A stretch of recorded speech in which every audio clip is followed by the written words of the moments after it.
Prime Minister Justin Trudeau is confident the new standardized proof of vaccine will be accepted around the world. The European Union has had its own digital certification in place since early July. Ireland is one of the member nations that signed onto the scheme early on. So what should Canada learn from Ireland? Ossian Smyth is the Irish Green Party minister who oversaw the certification in his country. He's in Dublin. Minister Smyth, thanks for joining us today. Thank you, Paul. So, unless I'm wrong, I think Ireland's issued, 4 million of these digital travel certificates allowing for travel across the EU in the lead up to July and in the time since. What have been some of the challenges that Ireland has experienced in joining this plan? What have you learned? What might you do differently? What's worked? Well, it's been really successful. As you said, we've issued 4 million of these certificates. We've only got 5 million people living in Ireland, and 1 million of them are children. So pretty much everybody, or very close to everyone, has one. 90%, more than 90% of adults. And what we've done is, originally we issued them for international travel, and our restaurants and our pubs were still closed. And then we decided we would extend it for use for domestic use. So now it meant that we could reopen our pubs and restaurants. And now we're going to open nightclubs starting today, and people will be able to use one of these certificates to go in and out. And I suppose the big change is that it's got a QR code on it. It's digitally signed. You can quickly decide whether somebody is actually vaccinated or not, and that means you get the efficiency, you get the trust. It's something that everybody recognises, and it was in a common format that every country in Europe could recognise, because leading up to this, we had certificates that were in different languages, different formats. You wouldn't really know, and there was a lot of fraud going on. So it really gets rid of that angle of people cheating. The bottom line is the simplicity, right? You show your code and you're good to go. That's, at the end of the day, that's what it's all about, right? Yeah, and if you're going into a restaurant, you're going into a pub, you want it to happen quickly. You're queuing in a line to board a plane. You want that to happen fast, and that doesn't work when people are taking out documents that are on a smartphone and they're kind of scrutinizing them and looking at trying to figure out is this valid or not. That didn't work, and it took too long. So this is a very simple and very quickly adopted and accepted system. It's popular. It's meant that a lot of people could go back to work in their hospitality jobs if we were able to reopen, and it also meant that people were able to reunite with their family in other countries. And I understand that in Canada, you're bringing in a similar system that's going to be countrywide. Yeah, I mean, since you raised Canada, have you had any conversations with officials in Canada about things that you've learned in Ireland? Any advice you've given? Have there been any conversations on that?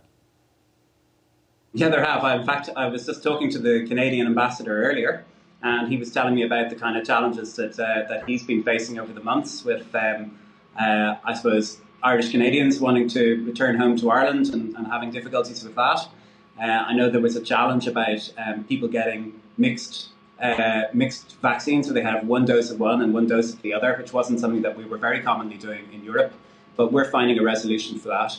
And I know that there have been high-level discussions between the EU leadership and between the Canadian leadership about recognising mutually our digital COVID certs for the EU with the COVID certs that you're bringing in for the whole of Canada. So I think that they're making great progress on that. I also think they're going to come to an agreement with the UK as well.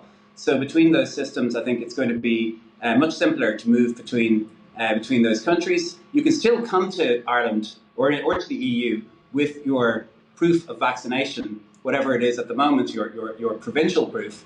But having a national proof will make it much faster and easier to get through the queues. And it'll be something that's recognised more readily and more rapidly. Just curious, how would it work for Irish? There are many Irish people in Canada. How does this factor into people with Irish or EU passports, I guess, coming home to Ireland? Well, in fact, they'll have a choice. So I guess if you're Irish Canadian and you're able to get a Canadian certificate, national certificate, you can use that to come back. But if you are an Irish passport holder, you will be able to apply for a European digital COVID certificate from the Irish government from a website. We're going to bring that live in the middle of November. And that means that, with your Irish passport, you'll be able to be treated, I suppose, exactly the same way as any other EU citizen who's living within the EU. So we're bringing in a system to recognise the vaccinations that you've done in Canada, so long as they're using the vaccines that we use in Europe. The 4 vaccines are Johnson & Johnson, Moderna, Pfizer, and AstraZeneca. So I don't know if you've got any more than that, but within those 4 vaccines, we will accept them and recognise people as vaccinated. What has been the impact of the sort of passport, I guess, for those who had not been vaccinated? You're up, what, about 92%, I think, of people there have now been vaccinated fully. Have you seen any impact from the certificates? Does that increase vaccination rates? Yeah, we've got a very similar uptake rate to Canada in vaccination. It's been a very successful rollout.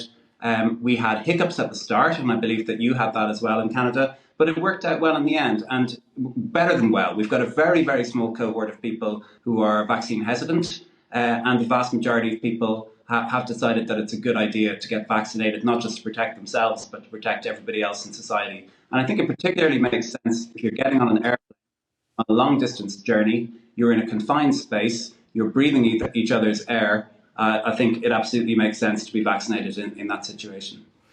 You have said many times that Ireland is a very social country, and it is not in the Irish culture to be separated from each other. So now you've got 92% fully vaxxed rate. You've got this new sort of streamlined way of travel. I mean, dare I ask, when do you think Ireland will be, if there's ever going to be a normal again, when will Ireland be back to normal? Well, Ireland's a country now where you can do nearly everything. So you can go out to a nightclub. We are starting from today. We're restarting gigs and pubs, and we're restarting live entertainment. So we're really coming back to where we are. There still is a problem with very crowded, sweaty, poorly ventilated venues. That is a setting which is still dangerous.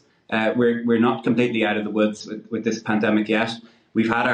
We're a high rate of vaccination. We're bringing in boosters. You're probably doing that too. But it's still not a good idea to be in an overcrowded place. And people are rightly and sensibly avoiding that situation. So, that stereotype of, Irish people all cramped in together, I'm afraid that's not on the menu at the moment. We're still having a great time. And I want to say to people in Canada, whether you're of Irish heritage or not, you are very, very welcome to come and visit Ireland now.